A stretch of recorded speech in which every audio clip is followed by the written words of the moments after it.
Miguel Cruz fue entrevistado por alrededor de 30 minutos en el programa Sol de la Mañana. Fuera de lo sorprendente que es que una persona con el perfil de ese señor, acusado de lo que hizo, ¿no? Que le cegó la vida al ministro de Medio Ambiente, Orlando Jorge Mera, situación muy lamentable que ya se había presentado algo parecido en el gobierno de Danilo Medina, cuando también fue ultimado, ¿no?, el alcalde de Santo Domingo Este, Juan de los Santos. Pero nosotros como ciudadanos, como dominicanos, pensábamos que difícilmente viviríamos una situación similar. Pero aquí estamos. Yo sostengo la postura, ¿no?, de que este individuo, alias Caranday, ¿no?, por la empresa de exportación o importación de armas de fuego que tenía, sí, muy famosa, muy reconocida en el país, y que a él le fue muy bien con eso. Yo pienso que está gastando, diría yo, su última munición, ¿no?, con estas acusaciones, porque ciertamente son acusaciones que está lanzando contra el presidente de la República, Luis Abinader Corona. Cuando este señor señala de que el presidente no solamente tenía conocimiento de que Orlando le adeudaba una cuantiosa suma, sino que también el presidente sabía, supuestamente, según este señor, que ese dinero era invertido en actividades políticas para su candidatura presidencial. Y inclusive él va más lejos y dice que el presidente, de boca, ¿no?, y con la única evidencia, la palabra de este individuo, que evidentemente tiene problemas, digo yo, que mentales, ¿no? Habría que ver, no soy psicólogo ni psiquiatra para diagnosticar con una simple entrevista, pero este señor no puede estar muy bien de la cabeza, producto de lo que hizo, como se sigue expresando. Él inclusive señala que supuestamente el presidente se había hecho responsable del monto y que se había comprometido que cuando llegara al gobierno iba a honrar esa deuda de Orlando para con él. Aquí hay varias cosas que tenemos que analizar y tomar en consideración y que debe a nosotros llamarnos a preocupación.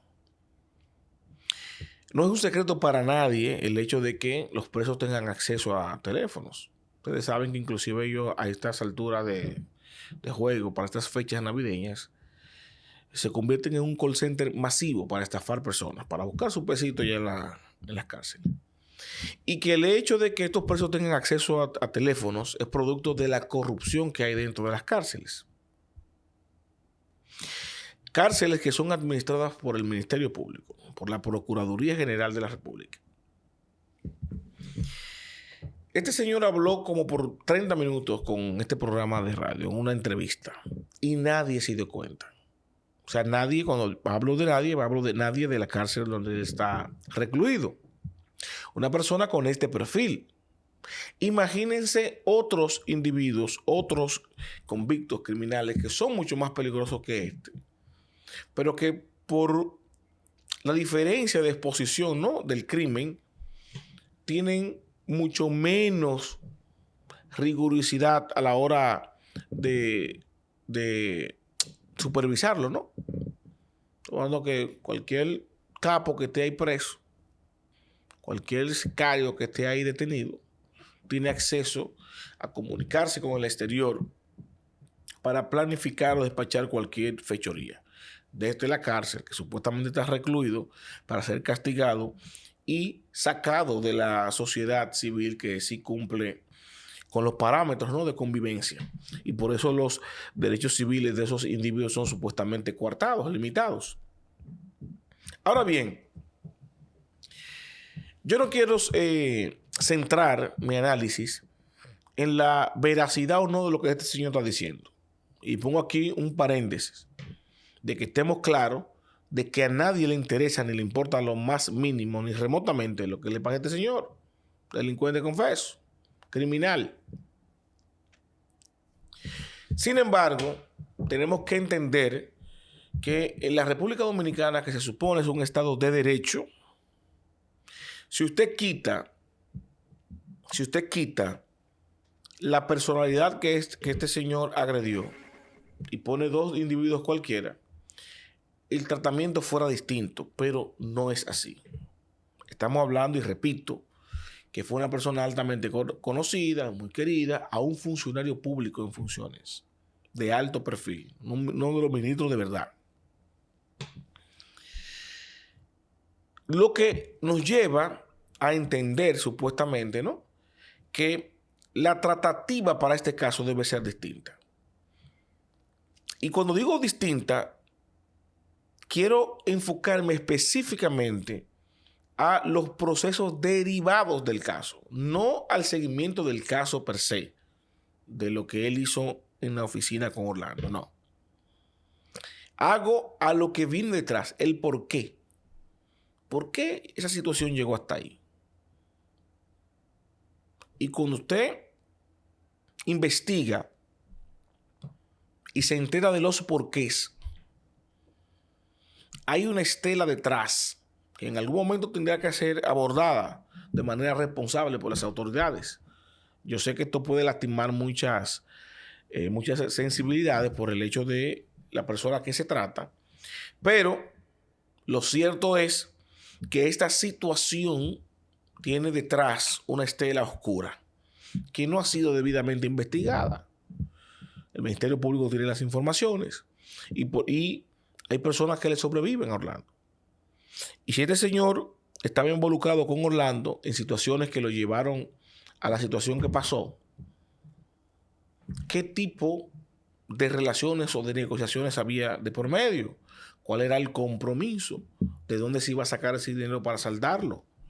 ¿Qué tan cierto es los montos exorbitantes que dice este señor que gastó en los proyectos políticos de Orlando en favor de la campaña presidencial del presidente Luis Abinader? Y evidentemente cuál es la vinculación de las personas que le sobreviven. El caso es el mismo del hijo de Orlando, Jorge Mera, Orlando Jorge Villegas, que trabajó y despachó de la mano de Caranday muchos años junto con su papá. O sea, información deben tener de lo que había detrás realmente. Pero dejando también esa crítica sobre el tapete de una investigación profunda y responsable de eso, porque eso puede arrojarnos luz de cómo se están moviendo las estructuras políticas, empresariales, con la inversión que buscan los empresarios invirtiendo tanto dinero en actividad política, que es un pago para atrás con los recursos de quienes, de nosotros los pendejos.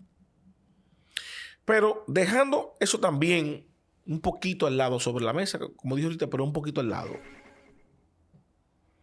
tenemos que analizar lo siguiente. Ustedes saben que la política, el ejercicio político de este país, hace que sucedan, se ejecuten diferentes campañas, ¿verdad?, estratégicas a favor o en contra de diferentes candidatos con distintos intereses. Ustedes recordarán, ¿no?, la campaña feroz que le hicieran a Hipólito Mejía para recordar lo que había sido su gobierno en el 2000-2004 y que él no ganara en el 2012. Ustedes recordarán también la campaña con Leonel Fernández.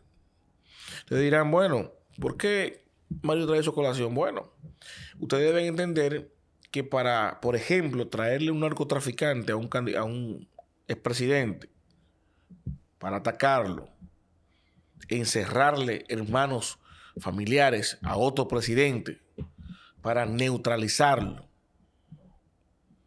no son acciones que se pueden hacer desde la oposición, primero, porque el poder político e institucional que requiere eso no está al servicio de un partido de gobierno hacia la oposición. La única forma de hacer eso es desde el propio poder. Y por eso le puse el ejemplo anterior. porque usted sabe de qué litorales vino cada ataque. Entonces, para mí, es fácil deducir que esta sorpresiva, sospechosa por demás llamada de Caranday en plena campaña electoral para acusar al presidente Luis Abinader de que él sabía y estaba al tanto de esa deuda y que se había comprometido a honrarla, la deuda que le quitó la vida a Orlando. Si bien es cierto, y escúchenme lo que estoy diciendo, que a mí me late que pudiera venir para de alguna manera atacar la reputación del presidente Abinader, independientemente de que sea cierto o no. No voy a entrar en ese detalle, sino que quiero analizarlo desde el criterio de la oportunidad, ¿no? De que este señor, tanto tiempo preso, hable ahora, llame ahora, le llegue un teléfono ahora para decir cosas que hace tiempo él quería decir, pero precisamente ahora.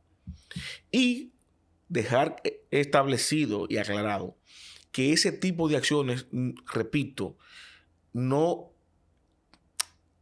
existe la fuerza y el poder para hacerlo desde la oposición. Entonces, ¿qué fuerzas políticas dentro del gobierno,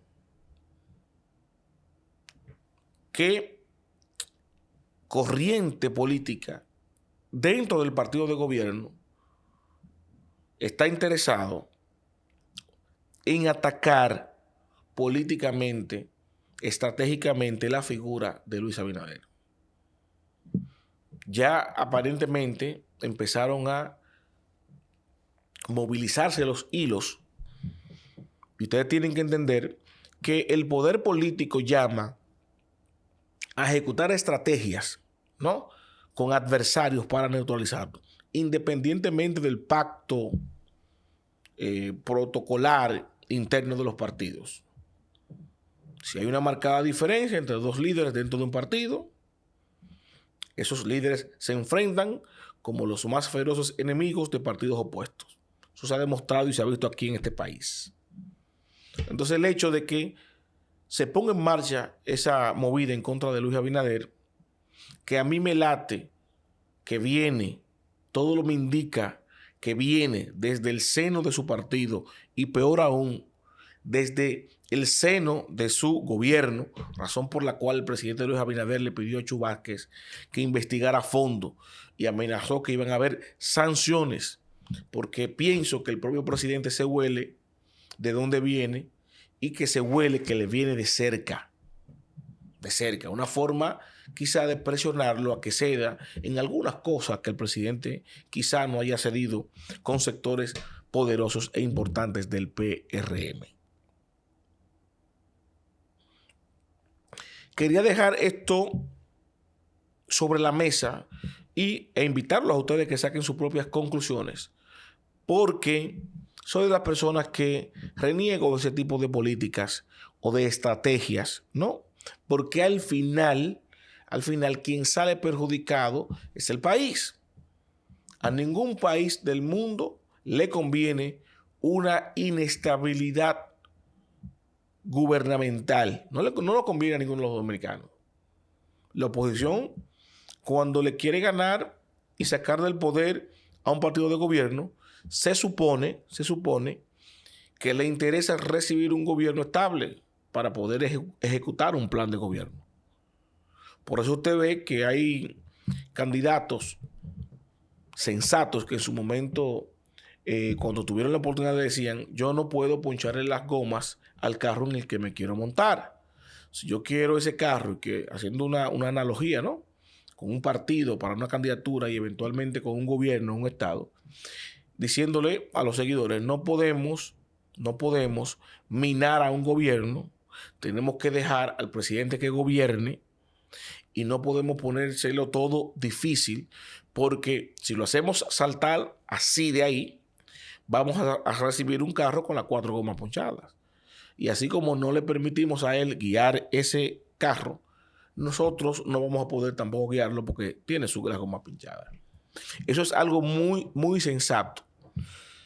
Y hago esta anécdota, este análisis, esta analogía, para que tengamos en cuenta esta situación y a la hora de que cuando esto mediáticamente cobre fuerza y empiece a coger cuerpo y empiecen los cuestionamientos y las indagaciones y los señalamientos, ustedes no se dejen utilizar de tontos útiles y estén pendientes de dónde viene eso, de dónde realmente viene, que es del mismo seno del gobierno, de sectores dentro del partido de gobierno, ¿no? Intentando dañar la imagen de Luis Abinader por el simple hecho de debilitar la figura por intereses políticos eventualmente. Que eso le pueda convenir a la oposición, yo pienso que sí. Y evidentemente la oposición no va a hacer nada para defender al presidente. Sin embargo, nosotros, que somos los que al final pagamos todos los platos rotos, debemos estar al pendiente, porque esa manipulación que pueden utilizar para tergiversar de dónde viene eso o para seguir efectuando ese plan, esa manipulación puede dar al traste con las realizaciones de unas elecciones que están a la vuelta de la esquina, febrero y mayo. Estamos hablando que las municipales están apenas a 3 meses y las presidenciales a menos de 6. Y miren lo que pasó en el colegio de abogados dominicanos. Recuerden la crisis electoral política que hubo con la suspensión aquella de las elecciones. Luego de esa suspensión que se realizaron se hizo otro llamado a votación y todo fluyó bien. No sabemos cómo va a proceder las elecciones municipales y congresuales. Y yo espero que concluyamos y ese proceso pase bien, como había pasado los últimos 20 años, 30 años, que desde el 96 para acá no ha habido una crisis electoral luego de unas elecciones tan marcada que deje al país en un limbo, ¿no? En un limbo político. Nos vimos al TRI cerquita de eso en el 20 y pudimos como país, ¿no?, salir de la situación. Evidentemente el PRM lo capitalizó, le tocaba. El PLD lo pagó, le tocaba pagarlo. Y hoy tenemos un nuevo gobierno y el PLD que tenía 16 años salió.